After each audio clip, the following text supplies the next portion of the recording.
we're going to look at creating a Google form for personalized and lab-based data collection. This will allow you to use Google Forms in any type of quantitative scientific lab setting, hopefully.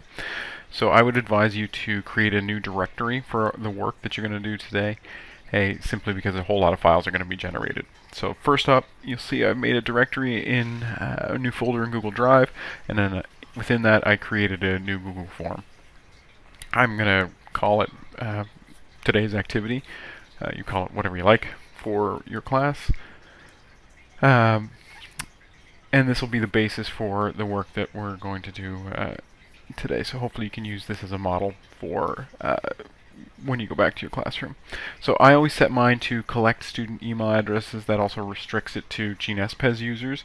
If I was only doing, let's say, a multiple choice activity, I could set this as a quiz and it will actually handle all of the auto marking and everything for me.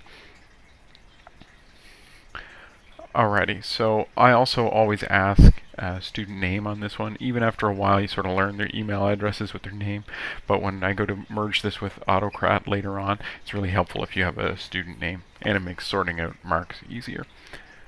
I also always ask which section a student may be completing this from. Simply because if you run two sections of the same course, it's a whole lot easier when you go to transfer marks, let's say to gradebook, if you can sort out, let's say, your session 1, session 2, A block, B block, that sort of thing. Alrighty, so next up I'm going to go and I'm going to enter my some questions. So the first problem that we're going to work through today is I'm going to ask you, a student in this case, to, let's say, measure the radius of the circle on your provided sheet. All right, and we're going to enter that. I'm going to ask that it be measured in centimeters. All right, so you may notice some things on here that I'm going to ask for, and I'm going to make reference to this quite a bit, that I'm not going to want the students to use any units, because what will happen is I'm going to show you how I can use Google Sheets to run an analogous set of calculations, but I can't do that if there's both text and numbers in the cells at the same time. So I'm going to make sure I specify centimeters, but do not enter any units. The supplied value should just be measured in centimeters. You see Forms is picked up automatically on that I'm looking for numbers. So this has enabled what's called data validation, and basically I'm telling it here only accept a value if it's just a number. If the user goes and they type a number and, let's say, a unit, so they put letters in as well, the form will return an error to them and tell them, it'll highlight, say, go back and do this again. It'll give them the little custom error message that I've written there.